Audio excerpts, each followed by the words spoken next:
Libertad de prensa no es solo poder hablar de lo que uno quiere hablar. Es poder hacerlo sin represalias ni hostigamientos. ¿Qué habría significado la revolución ciudadana si no lograban el poder total con esa habilidad manifiesta y esa fatiga social impresionantemente grande que les acompañó? Porque solamente faltaba una composición de Beethoven para que todo sea una sola armonía. Gonzalo. Sí, en el año 2006, cuando empezó esta aventura, que con el tiempo se ha visto que es tenebrosa, de la Revolución Ciudadana, pues el país estaba en una situación de deterioro moral, ¿no? Se había creado una imagen de que este país tenía poco futuro. Las encuestas, yo recuerdo, eran asombrosas porque había buenas cifras de crecimiento económico, había buenas cifras de disminución de la pobreza extrema, de la desnutrición infantil. Y sin embargo, el ambiente de la gente en esas encuestas que se le pregunta a la gente, ¿usted cree que el futuro va a ser mejor, que el próximo año vamos a estar mejor que ahora o peor que ahora? Había un pesimismo bastante generalizado.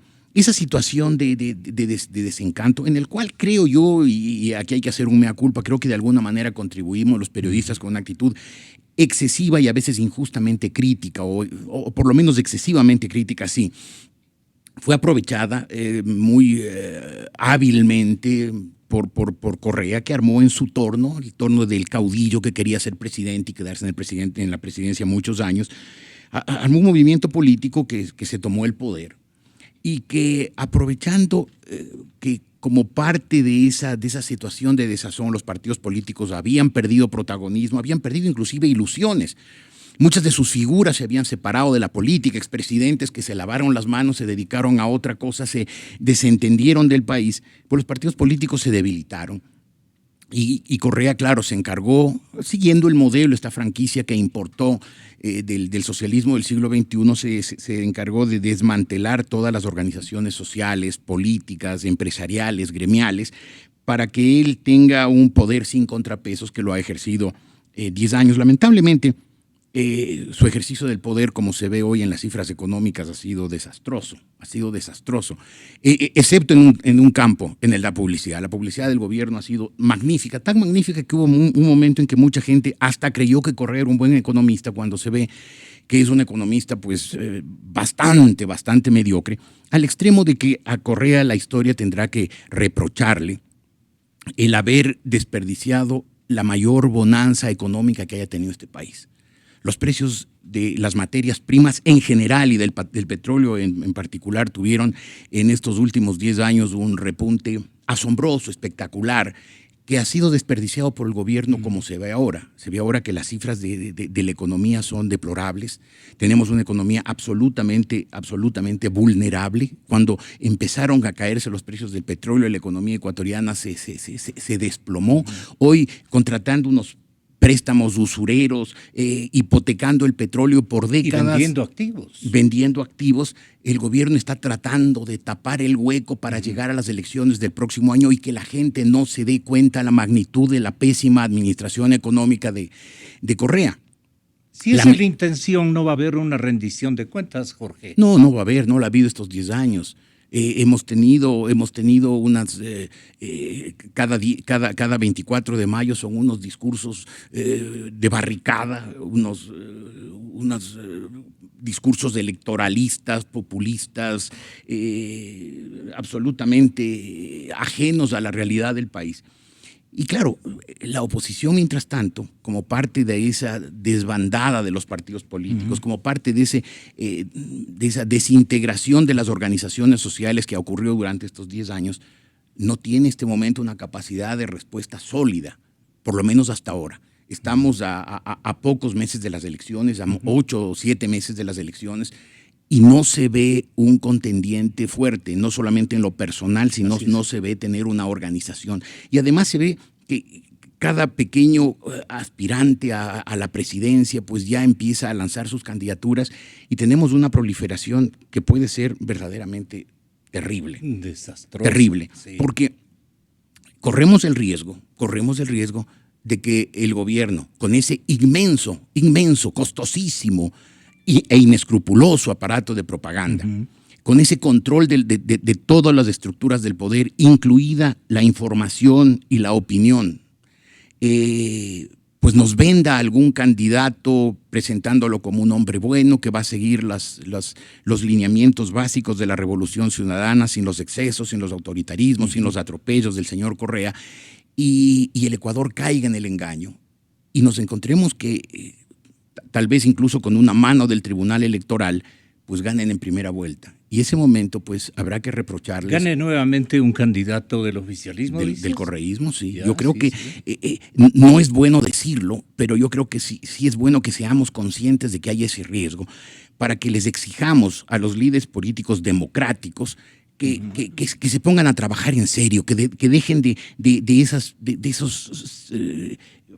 pequeños egoísmos, de que todos se creen predestinados a ser candidatos presidenciales y dividan las fuerzas de la oposición, que no son precisamente unas fuerzas sólidas, consistentes, confiables, sino todo lo contrario, son endebles. Precisamente porque son endebles, si no se unen, vamos al desastre. Hay un proverbio africano que dice: la unidad de la manada hace que el león duerma con hambre. En este caso, la unidad de la manada tiene que hacer que la fiera se duerma con hambre. ¿Qué pasa entre los presidenciables del Ecuador? ¿Y qué pasa con la gente? ¿Qué opina Lolo? ¿O qué debe estar opinando este momento en un instante tan desorientador como el que estamos atravesando? Gracias, Gonzalo. Bueno, el caso de Nebot es un caso sumamente curioso que ilustra bien lo que le pasa al país. Indudablemente es una estrella de la política. Entonces dice, basta ver que él estaba antes de que llegue Correa y va a seguir después de que se vaya Correa. Y ha mantenido un nivel de popularidad. Eso es una figura importantísima. Tanto que en esta situación del país, él dice que no va a ser candidato una y otra vez y nadie le cree. Ni los amigos, ni los adversarios, ni el gobierno. Nadie le cree. Y por eso siguen pensando que terminará lanzándose a última hora y terminará moviendo todo el tablero electoral. Entonces, por eso también es que los candidatos estos que hay en abundancia, parece que les falta convicción. Por supuesto, lo que sí les falta evidentemente es doctrina, cuadros de gobierno, aparato organizativo, organización nacional. Les falta condiciones mínimas para ser candidatos. Pero tal vez piensan que en esta alguien de la oposición tiene que pasar a la segunda vuelta. Pero nadie descartará hasta última hora, hasta el final, la candidatura de Nebot. Ese es el caso de él. Y por eso todos lo que hacen es dar teorías acerca de esa candidatura. Unos dicen que siempre han dicho que no debe lanzarse, que nunca sería elegido, que se le pasó la hora. Otros que terminará lanzándose, que es el único capaz de enfrentar a Correa. Otros que debe tener algún impedimento que ignoramos, pero todos tienen alguna teoría respecto de por qué él no se ha lanzado, por qué él dice que no se va a lanzar, pero todos en el fondo esperan que pase algo y que termine siendo el candidato. En todo caso, digo que ilustra esto la situación del país, porque todos estamos perplejos. Nadie sabe con certeza qué es lo que va a pasar. Y como decía Jorge, esto es un producto del tiempo también, de la situación. Ya no vivimos la circunstancia que vivimos cuando llegó Correa, que era una circunstancia de caída de los partidos políticos, casi odio a los partidos políticos y a toda forma de organización política. Y eso era la hora de los aventureros, que tuvo un éxito enorme, no solo aquí, sino en toda la región, con el surgimiento de esta ola populista que se basó en la bonanza petrolera, en la bonanza del dinero, y también en este odio a los partidos y la corriente esta internacional. Pero claro, esas no son condiciones suficientes para sacar adelante un país. y hemos quedado en una situación tristísima que se describe de esta manera. Un político importantísimo lo planteó de esta manera. Dice, tenemos un gobierno que ha dilapidado 300.000 millones de dólares. Además, ha destruido al país. Deja una bomba de tiempo con la deuda y la crisis económica y encima tenemos el riesgo de que regrese. O sea, peor situación es imposible. Ya el dueño, prácticamente el dueño de la voluntad general, o el referente mayúsculo que es el presidente Correa, dice que así tiene que ser. Yo creo que el 100% se cumple, pero no en esta ocasión, dicen. En esta ocasión, el nuevo candidato a sucederle, el que alcanza 39% en la medición última de Sedatos, seguramente no lo va a permitir. Pero luego pueden arrimar el hombro o pueden pelearse, pueden polarizar al oficialismo. Pero más seguro es que, eso lo dices tú, Jorgito. Yo creo, Gonzalo, que en esta ocasión más que nunca.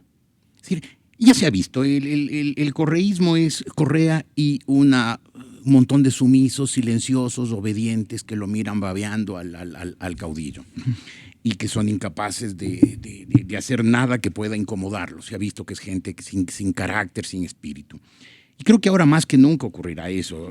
Rafael Correa les pegará un alarido y todos, mansos, silenciosos, obedientes y sonreídos, se plegarán a lo que les ordenen. Y lo que les ordenen, si las cosas van como parece que irán, va a ser apoyar la candidatura de Lenín Moreno. Incluso creo yo que esto que supuestamente ha dicho Moreno, de que él aceptaría ser candidato, pero que él pone diputados y pone su vicepresidente, me parece que es parte de la operación engaño en que ha emprendido el gobierno, para hacer parecer que Moreno no es un candidato más de los borregos, sino que es un tipo que tiene su personalidad propia y que va a ser un candidato autónomo del correísmo. Yo personalmente lo dudo muy profundamente.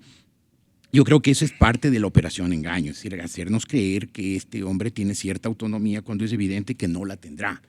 A él le pondrán el vicepresidente, le pondrán los candidatos a diputados en todo el país, de manera incluso para cualquier veleidad que eventualmente pudiera tener en la vicepresidencia, tenerlo amarrado con una mayoría correísta, dura, obediente, sumisa en el Congreso. La campaña, creo yo, del correísmo será así, hacernos creer que Moreno es un hombre distinto, que no se parece a los excesos, a los atropellos, a la vulgaridad de Correa. Y eso le conviene también a Correa, ¿no? Por supuesto, será parte de la estructura, porque lo que le interesa a Correa y su gente es que alguien cumpla una doble función. Primero, le guarde las espaldas y segundo, prepare el retorno. Correa evidentemente es un hombre con vocación de perpetuidad. Él se cree un hombre iluminado, un hombre enviado por la providencia a este pobre país para redimirlo. Eso es un cuadro psicológico ya definido, claro, ¿no? Él es un fundamentalista, entiendo que es católico, pero es un fundamentalista, un radical, un hombre mesiánico que se cree providencial, que ha sido enviado por el Altísimo para redimir este país y por lo tanto pues podría eventualmente por conveniencias tácticas apartarse del poder 2 años, dejar que en los 2 años pues alguien haga el trabajo sucio de componer la economía que Correa descompuso y preparar el retorno de manera que él pueda volver a los 2 años, porque yo no descarto una legislatura corta, que a los 2 años, como ocurrió cuando fue derrocado Abdalá Bucaram, cuando le dieron el golpe de Estado, y en vez de mantener el periodo de 4 años, hicieron un periodo de 2, que fue cubierto interinamente por Fabián Alarcón para que después de 2 años hicieran elecciones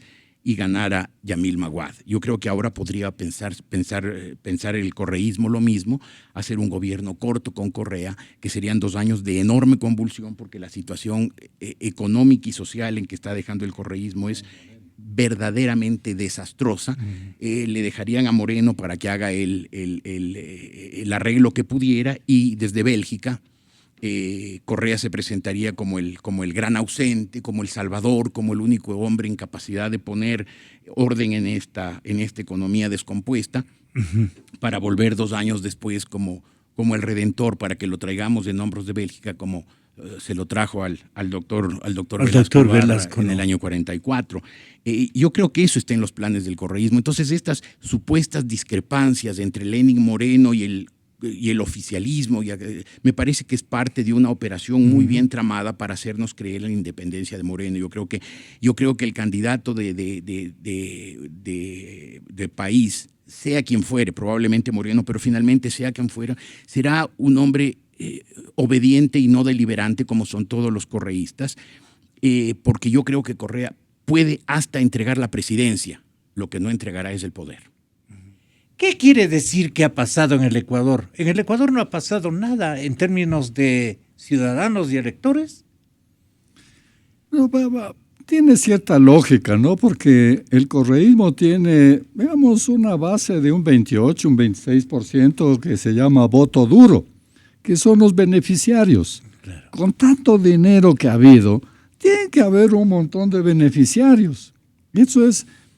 proveedores, burócratas. Todos los que han hecho alguna obra para el gobierno, todos los que han tenido alguna beca, todos los que han tenido algún cargo público innecesario. Es decir, ese es el 30%, el 26% de voto duro. A eso se añade una nota de agradecimiento a Moreno, en el caso de él, por la tarea que hizo con los minusválidos, que fue una cosa que todo el Ecuador unánimemente agradeció. ¿Ya? Entonces, tiene lo que tiene. Pero yo no soy pesimista, yo pienso que no es posible la continuación de la revolución. No lo veo posible. Yo creo que Correa tiene... Por la parte económica. El mismo presidente dice... No solo eso. Yo pienso que la prioridad de Correa, evidentemente, es alguien que le cubra las espaldas. Y lo que tiene es un candidato muy confiable, pero incapaz de ganar. Y otro candidato capaz de ganar, pero muy desconfiable. Y en esas condiciones, él no puede ni siquiera renunciar a su propia candidatura como amenaza. Entonces, es una situación triste la del oficialismo. No es una cosa para el optimismo, ¿ya? Entonces, ¿qué es lo que va a pasar? Vean hasta el caso de Lenín Moreno. Evidentemente en las encuestas el mejor candidato oficial, pero le han tenido que hacer firmar una carta de que va a ser candidato de Alianza País. Y sin embargo, según cuentan, sigue conversando para ver si alía otros candidatos, a ver si otro partido, si un movimiento de centro. Y esto asusta al dueño del partido, y aquí ha venido Moreno y ha tenido que declarar en televisión que será candidato de Alianza País. Esa es la prueba para Correa, la lealtad máxima. Y cuando no hay confianza en eso, no le puede entregar el destino de la revolución. Entonces ahí tenemos otra vez alguien que puede ganar, pero no es confiable, y otro que no puede ganar, pero tiene plena confianza. De los 3 candidatos no se hace uno, porque además la crisis sigue mostrando las orejas. Lo dijo así. Claro, y entonces van para abajo. Entonces, el 38%, el 37%, lo que digan que tiene, es el punto de partida, y de ahí es para abajo. ¿A dónde llegará? No sé. Los candidatos de oposición tienen que ayudar a bajar eso, pero más la crisis. Por eso he dicho yo alguna vez que quien va a poner el candidato es la crisis. Pero no podrá poner el candidato, no veo posible que gane el partido de gobierno después de lo que ha hecho el país, después de lo que deja en el país. Eso sí, pero no ¿cómo veo la crisis la puso este gobierno? ¿Y este mismo gobierno va a poner el candidato? ¿Te parece a ti coherente, Jorge? A ver, yo siempre he admirado el análisis político de mi amigo, el arquitecto Echeverría, que me pareció siempre un hombre de una extraordinaria lucidez y además desapasionado, lo cual le da un plus adicional a su análisis. Y yo quisiera esta vez compartir su criterio, que me parece muy bien razonado. Lamentablemente yo creo que Moreno ya está embarcado en una candidatura absolutamente entregada a Correa, y que Correa pues se asegurará esa lealtad, digamos, dudosa, poniéndole vicepresidente y poniéndole todos los diputados, de manera que la capacidad de maniobra de Moreno, si ganara las elecciones, fuera mínima o casi nula, y tuviera que ser, como todos los correístas, obedientes, silenciosos, mansos y no deliberantes. El problema es que, como muy bien dice Lolo, ese 39% es un punto de partida.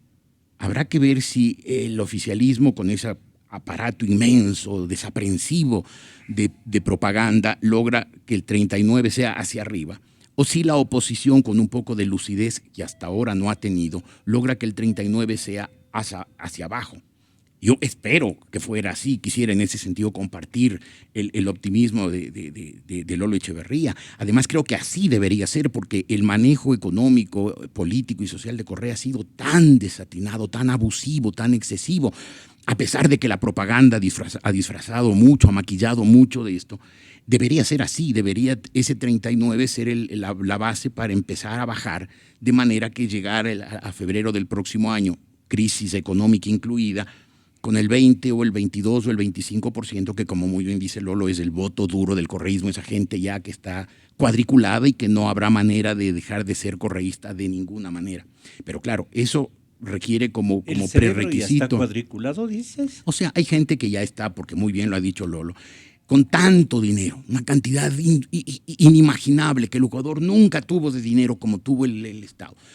Ha habido gente que durante 9 años y medio ha recibido prebendas, ha recibido cargos, viajes, becas, contratos, bonos, subsidios. Ahí hay un 25% que no se moverá del correísmo de ninguna manera. Consultorías también. Consultorías, por supuesto, por supuesto. Dicen incluso que sobreprecios, ¿no? En las consultorías. En todo, sobre todo en las obras. Es la primera vez que oigo sobreprecio en las consultorías. Entonces, yo creo que ese 25% duro debería ser a lo que llegue después del 39 actual. El problema es ese prerequisito, la lucidez de una oposición que, en vez de estar haciendo el pequeño calculito de cómo hago yo para quitarme de encima al otro que también aspira, se pongan a denunciar, a informarle a la gente lo que no ha sido informado todos los años, es decir, lo absolutamente mediocre de la conducción económica de Rafael Correa, que ha dejado una crisis que al Ecuador le dolerá mucho durante muchos años más.